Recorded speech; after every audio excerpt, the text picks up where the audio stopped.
So I've been on the road, been doing a few things, haven't had time to do even crappy videos for this channel. So had to calibrate my equipment, which that these serve lots of purposes for me. I don't know if they do anything for anybody else, but I don't care. It's my channel. I want to talk about fashion.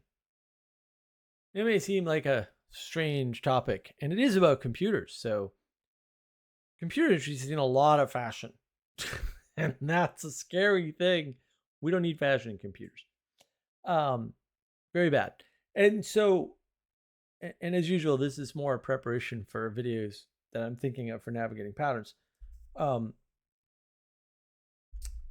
the idea of fashion is all about people following a trend that they don't understand for the purpose of looking a certain way. Now, that can be clothing. That's what people typically think of, right? But it can also be methodologies, right? It could be management styles. It could be computer languages, or it could be larger trends, like trying out new computer languages that were developed a whole week ago or 2 years ago or something equally silly. And then we need to develop new computer languages, right? But almost nobody is good at that, right? And this is where the problem comes in. It's like, well, I think I'm good at a lot of people think they're good at a lot of things. Now, the whole programming industry full of crappy programmers, just terrible, couldn't code their way out of a paper bag. Programming is supposed to be hard. If it's not hard, you're probably not doing programming, probably doing something else. And that's the problem. It's very fashionable right now to use new tools. It's very fashionable to do agile. It's very fashionable to try new programming languages or to talk about new programming languages and how they're better or worse or whatever. And that sort of is a trend, right? We had other fashions in the past, like design patterns. And uh, the problem is the idea behind something like design patterns is not a bad idea, right? But that this pattern and that pattern gets kind of taken up, right? And then used by people who don't understand what they're doing, right? And if things like design patterns are real, what that means is every piece of software has actually already been written, which is probably true. And so what are you doing? Right? Like just reinventing wheels, recompiling for newer operating systems. Like, why? Making things more secure when they've never been broken into before.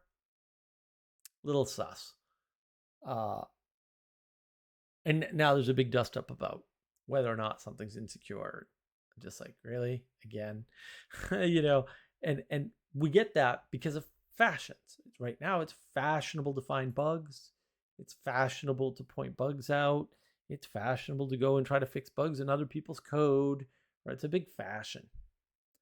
And Agile was a big fashion too. And look, Agile's terrible at making better software on average. Most projects that do Agile fail. They fail horrible. This isn't me. Like, this is noticed by lots of people. You know, people have made whole long videos about this, right?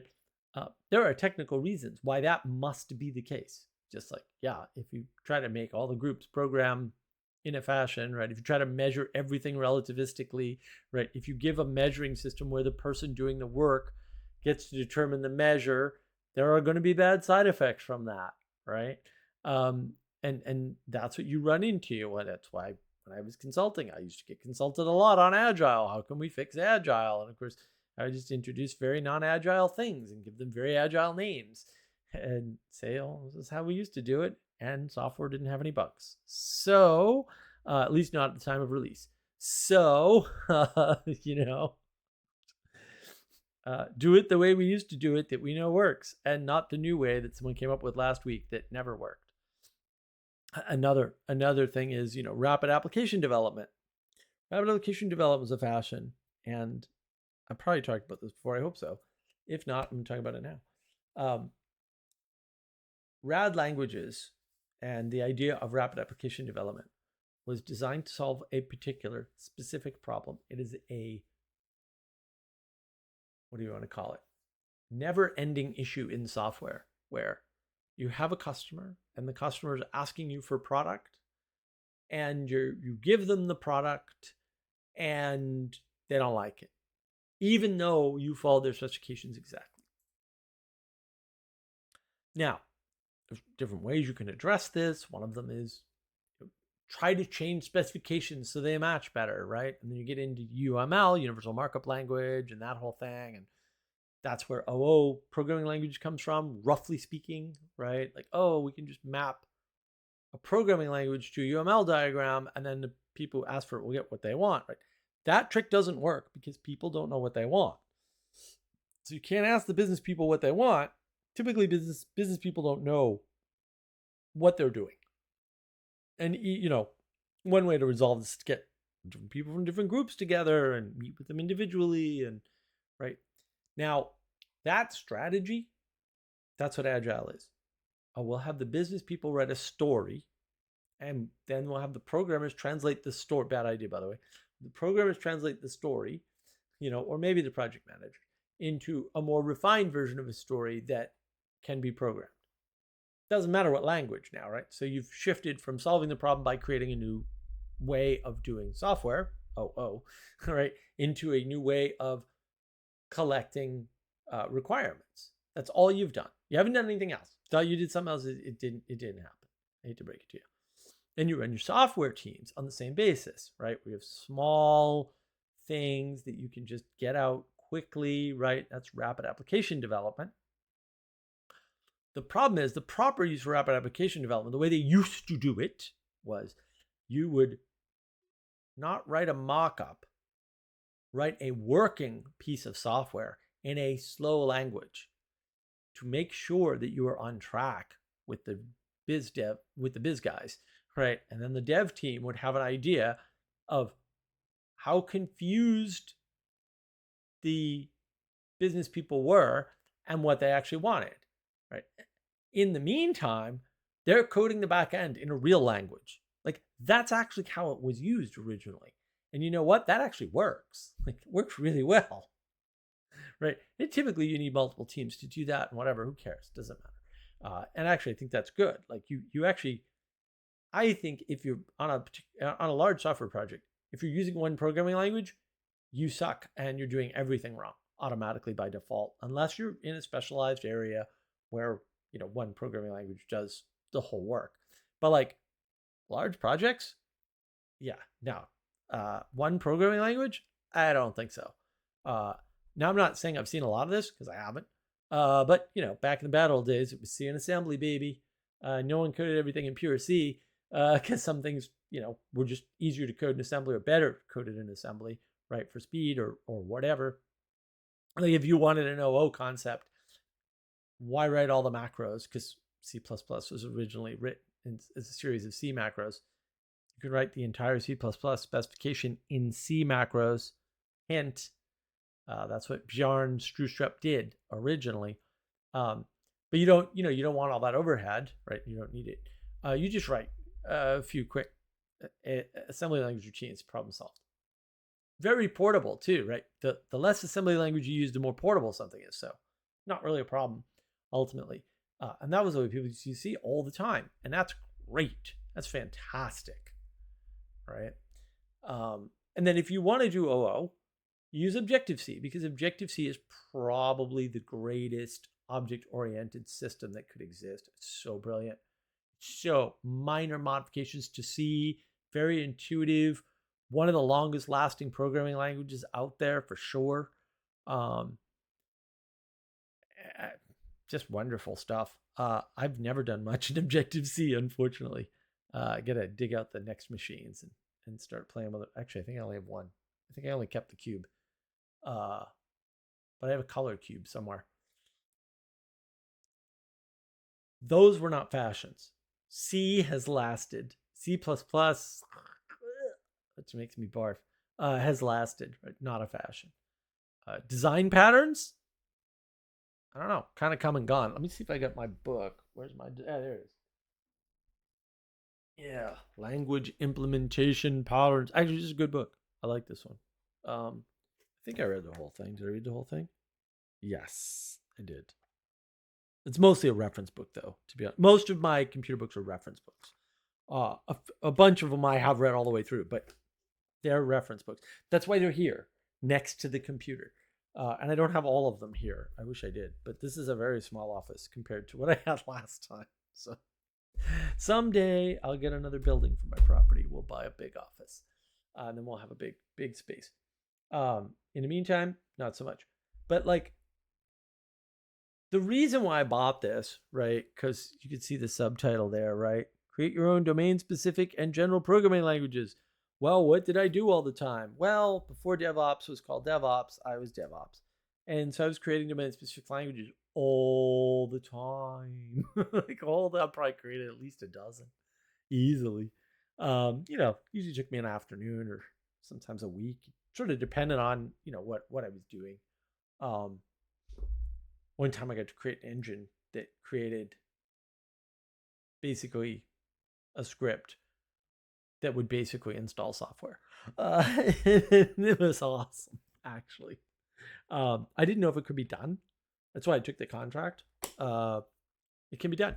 I did it once, so made a good amount on the contract. Unfortunately, I finished early, and then they didn't want me anymore. But that's the story of my contracts. I usually finish real quick, especially if I get into it, right? And just bang the work out. And I used to work real fast, so yeah, I could usually bang this stuff out a lot quicker than people can expect. They were not prepared for how quick it came out.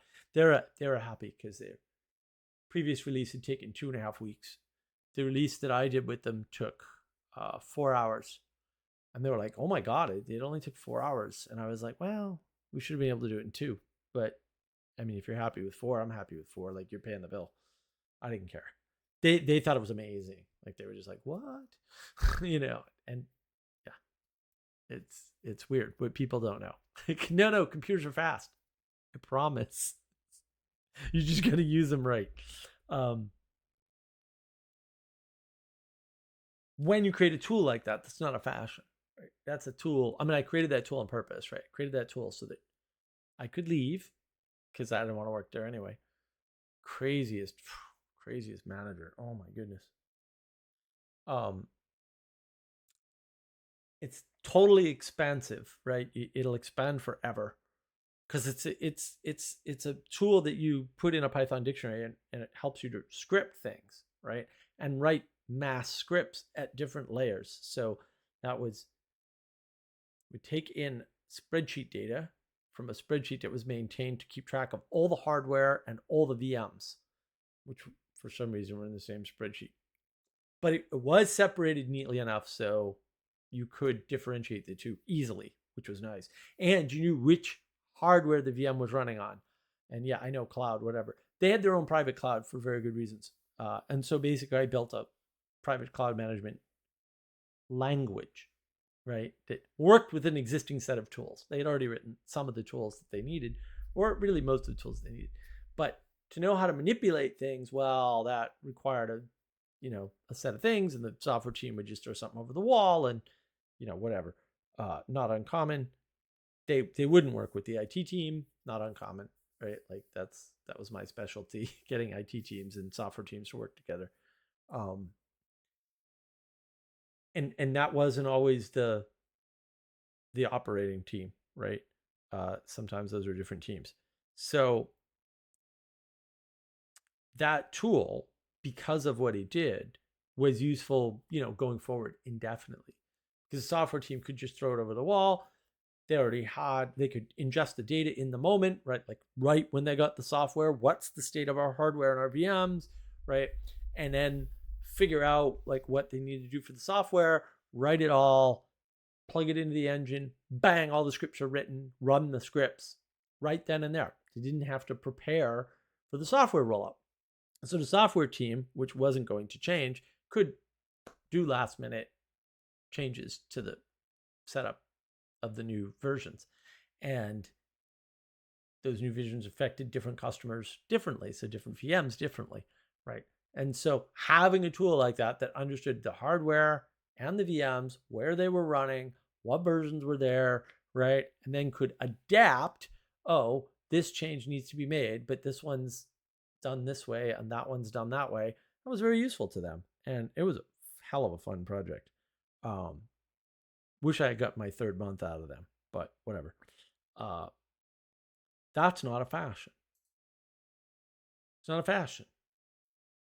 Is that tool can be used indefinitely for a number of different things, actually. Although I've never had to rewrite anything like that, which is kind of a shame because it was fun. That lasts because it's expandable. It's an expansive piece of software. It's not closed-ended. It doesn't do just one thing. Microservices, not expansive. You can add to them, but the bigger they are, the more complex they get, the slower they get, right? You tend to transfer a lot of extra data in a microservices architecture.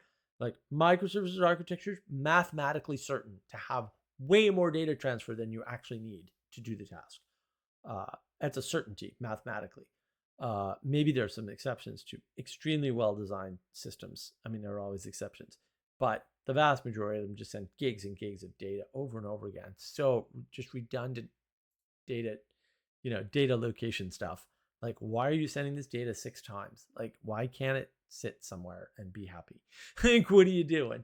Right. And usually that's a side effect of fashion programming, where engineers don't know any better. They're reinventing wheels that they don't know exist because software's been around a long time at this point.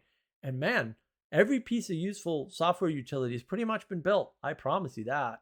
Right. And so they don't know that. They're just like, ooh, REST. Ooh, SOAP. Ooh, right. API of the week. Ruby on Rails. React.js.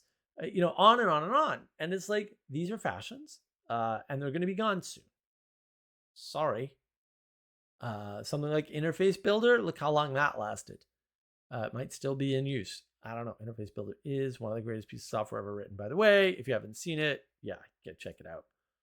That Next Computer, that's I remember seeing my first demo of that. Whew, man. All I wanted to do was get GNU Step working on my Linux machine. I think I had it working once a million years ago. I don't know what the current state of GNU Step is, but cool stuff. Cool stuff. It's the big innovation from Next was not their awesome hardware, which is the best hardware ever built, by the way, by far. Second is the Amiga hardware, of course. Might be biased there. Definitely not biased on the Next. The Next was just so easy to work on, that hardware. And they never broke. And they were awesome. Display PostScript was a good idea. Bad implementation, maybe, but good concept. Not a fashion. Next machines, long after Next was gone, were still in use. Right? They designed all the level editors for Doom on the Next machine. I think I have that source code somewhere too. I had friends running, because we were editing Quake maps, which are also use the Doom editor, upgraded version of it. We were editing the Quake maps, and they were doing it on the Next machines. Some of the maps were broken. Plus, we wanted to make new maps. So back in the day when I played Quake World, True Fort 4, baby. Not fashions. Quake World lasted a long time for a game of that nature. Not a fashion, right? So fashions come and go. Quick adoption is what causes this problem. Like, a lot of people try to quick adopt microservices. And one of the contracts I did, they were trying to quick adopt microservices. They had never done a services architecture of any kind ever. And I was like, maybe start with that and don't try to boil the microservices ocean, because you guys aren't ready. You're just not. They weren't even checking their source code correctly. It was a mess. It was a real mess. I fixed that problem because that's easy for me to fix. But fashion is tricky, and fashion software is everywhere, and it's just as pernicious and all consuming and dangerous in software as it is in clothing, right? And it may think, oh, we're a bunch of autistic engineers. We don't fall for that stuff, but you're humans and humans do. And that's why I don't like new programming languages in general. Like I don't like new stuff. I don't see a need for it. I don't like new ways of doing software engineering. We know ways that work. We know testing before integration is a complete waste of your time. We know that it's a complete waste of code too. Like, make your engineers write stuff that works, not stuff that tests. Tests don't operate. If you can't test your software when it's running after it's been compiled or put together or whatever, you shouldn't be coding it. Like, if you can't tell me what tests I need to run, are you going to get all of them? No, you still need a good QA engineer. You're never going to get around that. And you need a good ops guy. Why? Because you shouldn't be waking up your expensive programmers in the middle of the night to try and troubleshoot a bug that might not be theirs. Bugs generally fall in 3 categories. Could be code, happens, not the most common. Could be infrastructure, happens way more often. Usually just because there's a mismatch between infrastructure in development and infrastructure in production, right? And usually infrastructure in QA. Can't tell you how many times I fixed that problem. Walk into a place, fix that immediately, because it's never the same. They always think it's the same. Every company I've been to, oh yeah, no, we definitely have the environment the same. They never had the environment since. It never happened once. And it's easy, right? Just fix it, not hard. And the other one's data. Bugs always fall in one of those 3 categories, right? It's code, infrastructure, data. You can't just combine infrastructure and code. The way you think is different when you're thinking about code and when you're thinking about infrastructure. When you're doing engineering for code, for software, and when you're doing engineering for infrastructure, completely different ways of thinking. You don't have to believe me on that, but I can do both relatively well. I do infrastructure better, just got done more of it. It ain't the same, and you can't switch easily. It's never going to happen. 2 different mindsets, 2 different sets of knowledge. I mean, the number of software engineers I've met that know nothing about networking is almost all of them. And that's fine. Like, I don't know why they should know anything about networking, right? Or why they should understand the security implications of opening a port, right? Or why they should understand different types of persistence on the back end. Now, they should come up with, they should have discussions with infrastructure people who understand these things. The infrastructure people should work with them to come up with different persistence methods, right? That's what I always used to do. Like, do we put this in a database or do we put it in a temporary file store? Do we use a key value pair search for it? Can we just dump it all in a gigantic file? Because sometimes that's actually the right answer. It sort of depends what you're doing. There's lots of ways to deal with data. And software engineers generally don't understand any of that at all, even really, really good ones. And that's fine. I don't think they should have to. I don't know. I mean, I just think more specialties are better to a point, right? Like, I think you need a good backend engineer. I think you need a good algorithm guy who does nothing but algorithms, because you don't want algorithm guys writing too much code anyway. They'll write unmaintainable code all day long, especially if it's not algorithm code. Like, they'll write it like an algorithm and you won't be able to manage it or maintain it ever. It'll be too environment specific or too API specific or something stupid. You need a good UI guy. Like, you can't do all of those things well in one person. Generally, there are some outliers, man. There's guys like Matt Dillon who wrote Dragonfly BSD and stuff, and a ton of other things. Absolute genius. Probably thinks in ones and zeros or something. I don't know. Crazy magical human. And I've met a bunch of them. Right, they're out there. They're guys who just understand everything about computers and all the software, all the hardware and stuff, and it's amazing. But that's probably not you. Just hint, not you. Certainly not. Those people are extraordinarily rare, and I don't know why you'd want to. Like, it's way better to be like a specialist in like UI, or a specialist in backend, or a specialist in integrated mid-tier stuff. It's way better. Just because it's easier to answer questions, it's easier for people to ask you questions. It's easier when people ask you strange questions for you to determine if it's a question you can even answer, which is way better. Like, I want to answer like super specific cybersecurity questions. Like, well, why? Like, oh, you know, what about this, hardware firewall product? I don't know. I don't care. Like, I think if you need a hardware firewall, I would ask, what's your system design that you would even have such a product? That seems like a weird product to me to even exist in the world. Not saying there's no reason for it to exist. There are reasons, probably not for you. Like, probably not, right? I'm gonna run VPN software on my Windows machine. Buy a VPN hardware gateway. Way better idea. That's a place where hardware good. There's all kinds of cases and reasons, and specialists can know because they can hone in on questions. And when you try to overgeneralize, you can't. Generalists are great. I'm a generalist. I love generalists.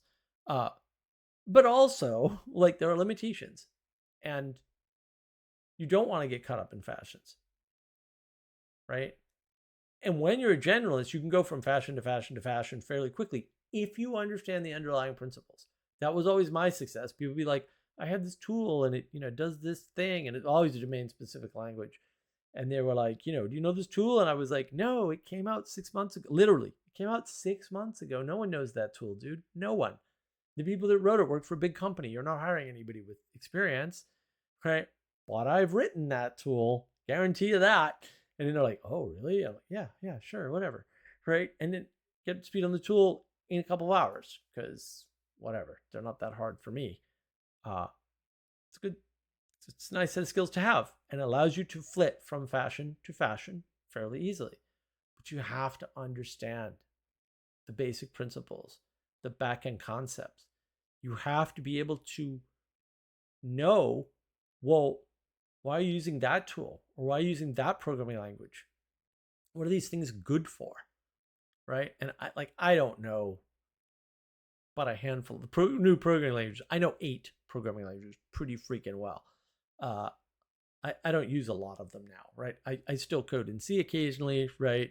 Every once in a while, I'll bump into some assembly language I need to do. Still pretty rare. Most of my code's in Python. Most of my code doesn't need to be fast, right? If you need to be fast, you're not going to code Python or Ruby and all that nonsense, right? You can come with your Rust arguments and all that nonsense. I'm quicker in code in C, and the C not only is almost always faster, because if you're a moderately good C programmer with moderate experience, you'll do way better in C than you will even a year in at Rust. And that's true for almost any reasonable programming language, right? So your code in C will be faster than your code in Rust for the same project if you're a good, a moderate good C programmer than if you've only been doing Rust for a year or two. Guaranteed, right? It just is what it is. And I mean, if speed's that much of an issue, yeah. I mean, you bolt down to the assembly language. Rust isn't going to win that. Sorry, it's just not. So it is what it is. There's no reason to follow these fashions. And I'm not saying Rust is a fashion or anything like that. Maybe Rust will win the race or however you want to frame it. I have no idea. Or Go or whatever, although Go seems to be taking some weird turns lately. I don't follow it all that closely.